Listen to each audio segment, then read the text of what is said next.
جا خورده بود، شوکه شده بود و شروع میکنه اعتراض کردن که اونجا مسعود و معین به ناگهان سرش داد میزنن و میگن خب حالا چه خبرته؟ بابا اینجا محل خودمونه، ما اینجا کاسبیم، بعدم بهت میدیم. شما بگید یک کسی که یه همچین رفتاری میکنه، با همچین لحنی صحبت میکنه، کی میتونه حرفش رو باور کنه؟ اصلا شما کاسب همین محل، مگه خودت نمیگی کاسب هستم؟ آیا اینطوری کاسبی میکنید؟ آیا مشتری که اومد در مغازتون گفت پول نمیدم و بعدم میدم قبول میکنید؟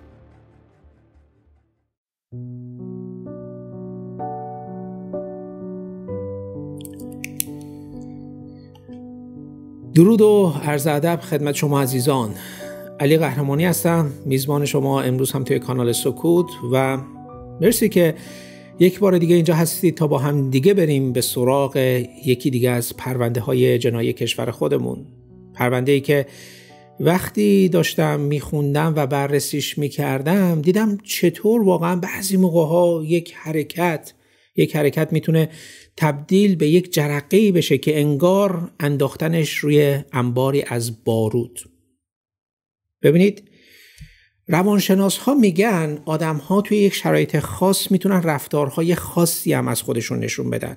توی یک شرایطی که مثلا حالا اونجا دوستانشون هستن و یا اینکه توی یه جمعی هستن و مردمی در اطرافشون هستن، اگر مورد تحقیر قرار بگیرن، اگر مورد تهدید قرار بگیرن، اگر مورد خشونت قرار بگیرن، ممکنه دست به کارهایی بزنن که خودشون حتی کنترلی روی رفتارشون نداشته باشن.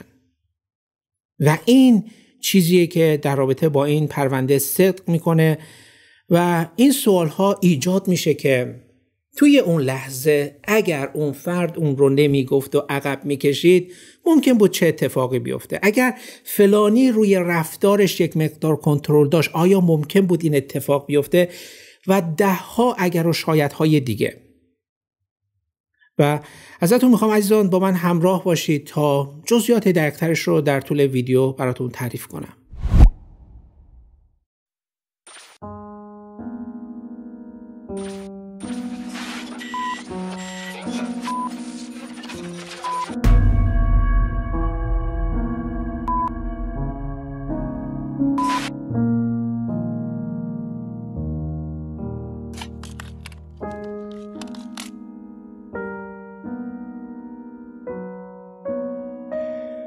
خب، اتفاق مربوط میشه به 4 سال گذشته، سال 1400 و گفته شده ساعت 10:30 شب 29 فروردین سال 1400، یعنی بعد از عید بوده که افرادی با پلیس شرق تهران تماس گرفته بودن و گفته بودن یک درگیری بسیار وحشتناک توی محله نظام آباد خیابون سبلان رخ داده و از پلیس خواسته بودن که بلافاصله به اونجا بیان و ماجرا رو پیگیری کنن. بعد از این تماس پلیس و اورژانس به اون آدرس میرن و وقتی که میرسن میبینن 3 جوان که هر کدوم گوشه ای از خیابون افتادن، زیر بدناشون مقدار زیادی خون جمع شده. وضعیت جسمی هر 3 تاشون بدجور وخیم بود و ضربه های چاقوی عمیقی هم به ناحیه گردن و سینه‌شون وارد شده بوده. شاهرگ یکی از اونها اون لحظه میگن کاملا بریده شده بود و سینه و نواحی بالاتنه اون 2 نفر دیگه هم چند تا پارگی عمیق داشته. این 3 نفر طوری روی زمین غرق در خونشون افتاده بودن که به نظر می رسید گویا در حال جون دادن بودن و هر لحظه ممکن بود عمرشون به پایان برسه. ولی خب از اون طرف اورژانس از روی مسئولیت و وظیفه‌ای که داشتن بلافاصله اونا رو سوار آمبولانس میکنن و به نزدیکترین بیمارستانی که اون اطراف بود میبرن. ولی متاسفانه همونطور که انتظار میرفت اونجا هم کاری از دست کادر درمان بر نمیاد و اون 3 نفر که اسمشون معین، مسعود و محمد بوده همونجا توی بیمارستان از دنیا میرن. دلیل مرگشون هم ضربه های چاقویی بود که به قسمت های حیاتی بدنشون وارد شده بود و خونریزی بیش از حدی که در محل حادثه داشتن. و حالا این سوال مطرح میشد که شخص ضارب و یا اینکه ضاربین به چه دلیل به اون 3 نفر حمله کرده بودن؟ آیا کینه‌ای از اونا به دل داشتن، خصومتی با هم دیگه داشتن و یا اینکه همینطوری به صورت تصادفی و رندام اون 3 نفر رو مورد حمله قرار داده بودن و بعد از اینکه با چاقو زده بودن فرار کرده بودن؟ خب توی این مرحله هنوز چیزی به صورت دقیق مشخص نبود، ولی افرادی که شاهد این درگیری بودن میگفتن که دیده بودن مسعود و محمد و معین با 2 نفر که گل فروش بودن توی اون خیابون سبلان در کنار بساط گل فروشیشون با اونو دعواشون میشه و اون 2 نفر بعد از این که اونا رو با چاقو و تبر میزنن سوار ماشین نیسان آبی رنگشون شده بودن و فرار میکنن. البته اینجا یک اتفاق دیگه هم میفته که هنوز هیچ کس ازش باخبر نیستش و در ادامه براتون تعریف میکنم، ولی اجازه بدید که یک مقدار در رابطه با همین 3 جوانی که از دنیا رفتن براتون تعریف کنم تا دوباره برگردیم به همین قسمت از ماجرا. خب معین، مسعود و محمد همگی با هم بچه محل بودن و توی همون محله نظام آباد خیابون سبلان زندگی میکردن و گویا از دوران بچگی هم با هم بزرگ شده بودن و رابطهشون هم با هم بسیار دوستانه و صمیمانه بوده. گفته شده سنشون هم یه چیزی بین 27 و 30 سال هستش که به صورت دقیق و تک تک توی گزارشات نیامده که مثلا معین چند سالش بوده، مسعود چند سالش بوده و یا اینکه محمد. احتمالاً وقتی صحبت از محله نظام آباد میشه پیش خودتون میتونید حدس بزنید که چه شرایط و چه فضایی توی اون منطقه حاکم هست، چون در گذشته هم چند تا پرونده داشتیم که توی این منطقه رخ داده بودن و انگار که یه جوری دعوا و چاوکشی و درگیری و اینطور چیزا سرگرمی جوانهای اونجاست. البته چند تا محله دیگه هم توی تهران و یا اینکه اطراف تهران وجود داره که همچین حالتی دارن و این رو گفتم چون میخوام اشاره کنم به خود مسعود و محمد و معین و بهتون بگم که این 3 تا جوون هم همچین با اینطور رفتارها بیگانه نبودن. یعنی اگر یه موقعی توی محل یه کسی یه کاری میکرد که باب میلشون نبود، یه بلایی سر طرف می آوردن که اگر طرف بچه محل دیگه بود تا عمر داشت از اون محله گذر نمیکرد، و یا اینکه اگر از بر بچهای محل خودشون بود دیگه میفهمید که در آینده باید چطور رفتار کنه. اما حالا اگر بخوام یک مقدار از زندگیشون براتون تعریف کنم، معین مجرد بوده و توی همون محله خودشون کاسبی میکرد، شغلش هم ثابت نبود و با خرید و فروش و واسطه گری زندگیش رو میگذرون. مسعود متأهل بود، یه پسر 3 ساله داشت. پدرش سالها پیش برای یک کار به یکی از کشورهای حاشیه خلیج فارس رفته بود و گویا که وضع مالیش هم بد نبوده و اتفاقا برای مسعود که تک پسرش میشد یه مغازه توی همون سبلان خریده بود و مسعود هم اونجا یه مشاور املاکی راه انداخته بود و توی کار بنگاهی بوده. محمد هم که گفته شده به تازگی ازدواج کرده بود، تازه داماد به حساب می اومد و توی یه موتور فروشی مشغول به کار بود. این 3 نفر با هم رفیقهای چطور بگم به قول معروف تورگی بودن، همیشه با هم به گردش و تفریح می رفتن و همون چیزی که توی خونه اکثر بچه‌های نظام آباد هست توی خونه اینا هم بود و گاه به گاه با بهانه و یا اینکه بدون بهانه با این و اون دعوا می‌کردن و شرارت یه جورایی براشون سرگرمی بوده. البته وقتی که پلیس با کاسب‌های همون محل در رابطه با مسعود و معین و محمد سوال میکنه و ازشون میپرسه که چه جور آدم‌هایی بودن، اونا گفته بودن که نه اصلا شرارتی نداشتن، بچه‌های خیلی سربزیری بودن، آروم بودن، سرشون به کار خودشون بود و از این طور حرفا. ولی خب اطرافیان میگن چون حالا اون 3 نفر از دنیا رفته بودن و دستشون از دنیا کوتاه بود، کاسبان نمیخواستن که در رابطه با اونا مثلا بد بگن، بدشون رو بگن. در هر حال عزیزان، چیزی که افرادی که شاهد این ماجرا بودن از چگونگی رخ دادن حادثه میگفتن به این صورت بود که اون شب وقتی محمد و مسعود و معین به ماشین اون 2 گل فروش نزدیک میشن، اونجا تعدادی گل گرفته بودن و گلها رو گذاشته بودن توی ماشین خودشون، اما به ناگهان یک درگیری بینشون پیش اومده بود و گویا که نمیخواستن پول گلها رو پرداخت کنن و اونجا اون 2 گل فروش داشتن اعتراض میکردن. انگار جریان از این قرار بوده. یه اتفاق جالب دیگه ای که تقریبا بعد از درگیری میفته این بود که یکی از دوستای مسعود و محمد و معین که اسمش امید بوده بعد از دعوا به اونجا رسیده بود که میگه وقتی دیدم اونجا دوستام چاقو خوردن و روی زمین افتادن، بلا فاصله به سمت زاربین رفته بود که اونا رو بگیره، اما موفق نمیشه چون اون 2 نفر بلا فاصله سوار ماشین نیسان آبی رنگی که داشتن میشن و میخواستن فرار کنن. اما قبل از اون گوشی موبایل یکشون روی زمین میفته که امید برداشته بود به امید این که بعدها از طریق همون گوشی بتونه حالا اونها رو شناسایی کنه. گویا کلا امید بچه زرنگی بوده، بچه باهوشی بوده، چون همون موقع ترک موتورش میشینه به دنبال اون نیسان فراری میفته و همزمان با پلیس تماس گرفته بود و داشت آمار اون ماشین رو به پلیس میداد که کجا هستن، کدوم قسمت شهر هستن و دارن به کدوم قسمت میرن و همین به پلیس کمک کرده بود که بتونن اونا رو پیدا کنن و وقتی این تعقیب و گریز برای حالا یه چند دقیقه ادامه پیدا میکنه میرسن به محله پاسداران، جایی که خیابون شلوغ بود، ترافیک بود و دیگه راهی برای فرار وجود نداشت.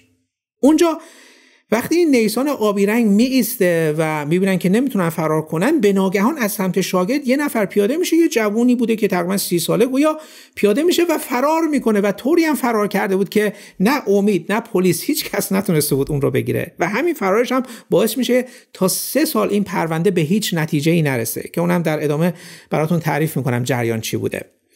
اما یه نفر از اونا که اسمش پویا بود هنوز داخل ماشین بود که پلیسا خیلی راحت تونسته بودن اون رو دستگیر کنن و حالا میخوام طبق اعترافات پویا براتون تعریف کنم که در اون شب، در شب حادثه، این اتفاق به چه شکلی رخ داد. اینطور که توی گزارشات اومده، پویا یه جوان 29 ساله بود که وردست و شاگرد رضا بود. رضا هم همون پسریه که از ماشین پیاده شده بود و فرار کرده بود و 33 سال داشته.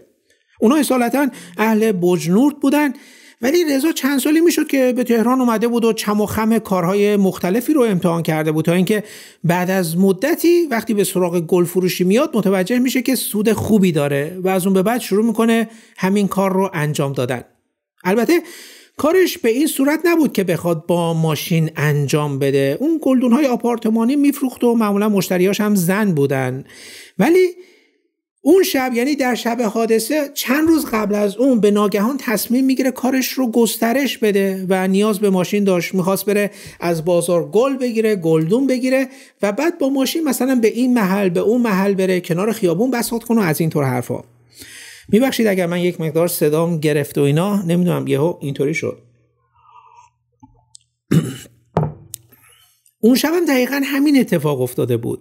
اون برای گسترش کارش میاد با دوستش، با یکی از دوستانش به نام پویا که توی گرگان زندگی میکرد تماس گرفته بود و به اون گفته بود که آره من یه همچین کاری دارم توی تهران میکنم، اتفاقا سود خوبی میده و اگر بیای پیش من روزی 500 تومن بهت میدم. حالا روزی 500 تومن نمیدونم سال 1400 چقدر میشده، گویا زیاد بوده و حتی بهش گفته بود روزهایی که فروش بالاست تا 1,000,000 تومن هم میتونم بهت بدم.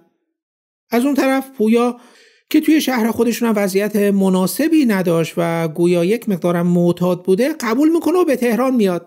اما قبل از اومدنش رضا به اون گفته بود که یه مقدار کود حیوانی بار ماشینت بزن که بیاری تهران با همدیگه بفروشیم و با پولش بتونیم یه مقدار گل بیشتر بخریم، که پویا همین کار رو هم کرده بود و توی ماشینش کلی کود حیوانی بار میزنه و به تهران میاره و اون شب با هم برده بودن به یکی از بازارهای، فکر کنم بازار محلاتی توی تهران، اون کودها رو میفروشن و مقداری گلدون خاص میخرن. یعنی گلهایی که اون شب داشتن با گلهایی که معمولاً رضا میفروخته فرق میکرده. اونا کنار خیابون بساط میکنن و شروع میکنن فروختن و از شانس بد پویا این اتفاق همون شب میفته و نمیدونستن که اون شب قرار بود واقعا اونجا چه فاجعه‌ای رخ بده. بیشتر مشتریای رضا هم که گفتم خانوما بودن، اما خب میونه اون شلوغی اون شب یه دفعه یه ماشین پژو با 3 سرنشین که هر 3 تاشون هم جوانهای گردن کلفت و قلدری هم بودن کنار بساط رضا نگه میدارن. خب اون لحظه رضا و پویا خوشحال میشن که مشتری جدید اومده و محمد و معین و مسعودم چند تا گل بر میدارن و توی صندوق عقب ماشینشون میگذارن و رضا منتظر بود که یکشون بیاد و پول گلها رو حساب کنه. اما این اتفاق نمیفته چون انگار واقعا هیچ کس قصد همچین کاری رو نداشت. البته یکیشون به رضا نزدیک شده بود، ولی به یه شکل دیگه ای. دیدید که بعضی موقع‌ها بعضی از این افرادی که ادعای گندلاتیشون میشه وقتی میخوان توی دل طرف مقابل ایجاد ترس بکنن، یه شکل و فرم عجیبی به خودشون میگیرن. دستا رو اینطوری باز میکنن، سینه رو میدن جلو، کونو میدن عقب، بعد یه طوری راه میرن و یه طور حرف میزنن که انگار طرف اگه بخواد یه کلمه حرف بزنه خشتکش رو روی سرش به اهتزاز در میارن. همونطوری رفته بود جلو، گوش رضا رو گرفته بود و در گوشش گفته بود نبینم حرف از پول بزنی ها. خب اون لحظه توی دل یک کاسب، توی دل یک کاسبی مثل رضا، فکر میکنید از این پسر پیش خودش چطور فکر کنه؟ جا خورده بود، شوکه شده بود و شروع میکنه اعتراض کردن که اونجا مسعود و معین به ناگهان سرش داد میزنن و میگن خب حالا چه خبرته؟ بابا اینجا محل خودمونه، ما اینجا کاسبیم، بعدم بهت میدیم. شما بگید یک کسی که یه همچین رفتاری میکنه، با همچین لحنی صحبت میکنه، کی میتونه حرفش رو باور کنه؟ اصلا شما کاسب همین محل، مگه خودت نمیگی کاسب هستم؟ آیا اینطوری کاسبی میکنید؟ آیا مشتری که اومد در مغازتون گفت پول نمیدم و بعدم میدم قبول میکنید؟ اینجا شما الان خودتون باید پول بدید، نمیدید، بعد از مشتریتون نمیگیرید؟ عجیبه. در هر حال اونا یه داد سر رضا زده بودن و بهش گفته بودن که فعلا پول ندارن و بعدم برمیگردن حساب میکنن. اما رضا با اینکه از لحاظ جثه خیلی کوچیک‌تر از معین و مسعود و محمد بود، کسی نبود که بخواد به این راحتی‌ها وا بده. یه قیچی توی دستش بود که داشت گلها رو باهاش مرتب میکرد که با اون شروع میکنه اونا رو تهدید کردن و از اون طرف مسعود و محمد و معین هم که گفتم کلاً سرشون برای اینطور چیزا درد میکرد، دعوا رو شروع میکنن. اما بیخبر از این بودن که این سری با سریای قبل فرق میکنه. ستایی جلو میان، یکیشون موهای رضا رو توی چنگش گرفته بود و بهش گفته بود وقتی رفیقم یه چیزی میگه تو باید بگی چشم. بعد هم گرفته بودن رضا و پویا رو کتک زده بودن و بعد به سمت ماشینشون میرن و این بار با یک تبر برمیگردن و گویا قصدشون این بوده که میخواستن با نشون دادن تبر به رضا و پویا اونا رو بترسونن. اون لحظه دیگه درگیری اونقدر شدید شده بود که چند نفری هم تماشاچی اونجا جمع شده بودن، ولی کسی جرئت نمیکرد که بخواد نزدیک بشه، چون میدن که توی دعوا هر کسی یه چاقو و تبر و کلا قیچی و این تو چیزا دستش بود و اگر نزدیک میشدن یه بلایی سر خودشون میومد. و چیزی که اینجا به صورت دقیق مشخص نیست اینه که معلوم نیست چه اتفاقی میفته که اونجا رضا با یک حرکت برق‌آسا تونسته بود تبر رو از دست اونا بگیره و وقتی تبر به دستش میفته بدون اینکه بخواد مهلتی به کسی بده با همون تبر و چاقوی هر چیزی که توی دستش بود به اونا حمله میکنه و ضرباتش هم اونقدر قوی و کشنده بودن که هر کسی یه ضربه میخورد روی زمین میافتاد. فیلمش هم هستش، خبرگزاری رکنا این فیلم رو تهیه کرد و توی سایت منتشر کرده. اما اینجا من یک مقدار تردید دارم که بخوام این فیلم رو براتون پخش کنم، چون یوتیوب واقعا این روزها خیلی حساس شده. اگر مایل هستید میتونید توی کانال تلگرام اونجا براتون میذارم ببینید. چیز زیادی هم مشخص نیست ولی خب فیلمی هستش که صحنه درگیری رو نشون میده. خب واقعیت اینه که اون شب در شب حادثه وقتی رضا از ماشین پایین پرید و تونسته بود از لابلای ماشین‌های دیگه فرار کنه، جای خاصی نداشت بره و همینطور بی هدف به سمت کرج رفته بود.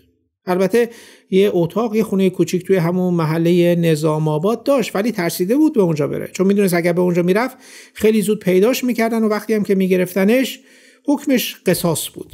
به همین دلیل به سمت کرج میره و به مدت چند روزی هم توی کرج بی خانمان بوده، توی کوچه و خیابون میخوابید تا اینکه یه فردی رو میبینه که از ایلام اومده بود، باهاش صحبت میکنه و از طریق راهنمایی‌هایی که اون فرد بهش میکنه به سمت ایلام میره و تونسته بود به مدت 3 سال اونجا مخفیانه زندگی کنه. اما بعد از 3 سال به ناگهان این مرد دلتنگ خانواده‌اش میشه و با خودش دیگه فکر کرده بود آبها از آسیاب افتاده، دیگه همه قضیه قتل‌ها رو فراموش کردن و از روی دلتنگی با خانواده‌اش تماس میگیره و همین تماس کافی بود که پلیس اون رو رصد کنه، ردش رو بزنن، بفهمن که کجا هست و به سراغش رفته بودن و تونسته بودن دستگیرش کنن. و این سال 1403 بود که رضا دستگیر میشه و وقتی به اتاق بازجویی میره همون صحبت‌هایی که پویا کرده بود رو برای پلیس ها میکنه و گفته بود اصلا قصد کشتن کسی رو نداشت و اگر خود مسعود و محمد و معین اون شب به اون زور نمیگفتن، ازش باجگیری نمیکردن و یا اینکه حتی برای ترسوندنش و تهدید کردنش تبر نمی آوردن، مطمئناً همچین اتفاقی رخ نمیداد که حرفاش هم کاملا درست و منطقی بودن. اما حالا اینکه توی یه همچین شرایطی، توی یه همچین درگیری، اون شخصی که بهش زور گفته شده توی اوج عصبانیت میتونه کنترلی روی رفتار خودش داشته باشه یا نه، این چیزی بود که کارشناس‌های پلیس باید تشخیص میدادن. اما از نظر خود من واقعا هر کس دیگه‌ای که توی اون شرایط بود و بهش داشت زور گفته میشد، برای دفاع از خودش و یا اینکه جلوگیری از زورگویی مطمئناً یک حرکتی میکرد. در هر حال توی دادگاهی که برای این پرونده تشکیل شد، خانواده محمد و مسعود و معین برای رضا، همگیشون برای رضا درخواست قصاص کردن و گفتن که اون باید همون جایی که اونا رو کشته اعدام بشه. هرچند که این خانواده ها خودشون توی محل حادثه حضور نداشتن، اما ادعا میکنن که بچه هاشون میخواستن پول گل ها رو پرداخت کنن و این رضا بوده که دعوا رو شروع کرده بود. اما گفتم که رضا هم میگه اصلا اینطور نبود، اونا گل ها رو برداشته بودن و برده بودن و نمیخواستن پول رو بدن و گفته بودن که بعداً میارن و درگیری بعد از اون رخ داده بود. و یه حرکت دیگه هم که باعث شعله‌ور شدن خشم درون رضا میشه، اون حرکتی بود که یکی از اون 3 نفر انجام داده بود که اومده بود جلو، موهای رضا رو گویا گرفته بود، همچین به یه شکلی که انگار کلش رو میپیچونه و بهش گفته بود که هر چی رفیقام میگن باید بگی چشم. و این حرکت بود که اون عصبانیت درون رضا رو بر میافروزه. در هر حال عزیزان، هرچی که بود توی دادگاه طبق درخواست اولیای دم مقتولی برای رضا حکم قصاص صادر میشه و برای پویا هم گویا چند سال حکم حبس دادن. حکم رضا تا به الان اجرا نشده، اما توی آخرین گزارشات اومده که اسم اون توی لیست اعدامیا هست و دیر یا زود این حکم اجرا خواهد شد. و این بود سرنوشت، چطور بگم، یک مرد زحمتکش که سعی میکرد با گل فروشی، با دست فروشی هزینه‌های زندگی خودش رو تأمین کنه و حتی یکی از دوستان خودش رو هم از شهرستان آورده بود و چه معلوم که شاید این کار کردن باعث میشد پویا هم اعتیادش رو کنار بگذاره. ولی خب در نهایت دچار یک همچین سرنوشت هولناکی شدن. و حالا شما بیایید توی قسمت کامنت ها عزیزان برام توضیح بدید و بگید که آیا واقعاً شروع این ماجرا برمیگرده به اون لحظه‌ای که این اتفاق رخ داد و یا اینکه به سالها قبل، به اون سالهایی که این شخصیت‌ها داشتن شکل می‌گرفتن، اونم توی یه محیطی که کلاً خشونت گویا خیلی عادی هست. شروع این ماجرا کجا بود؟ بیایید در این رابطه با هم دیگه توی قسمت کامنت ها صحبت کنیم. مرسی که امروز هم تا انتها با من همراه بودید عزیزان. مراقب خودتون خیلی خیلی باشید. تا یک پرونده جنایی دیگر، بدرود.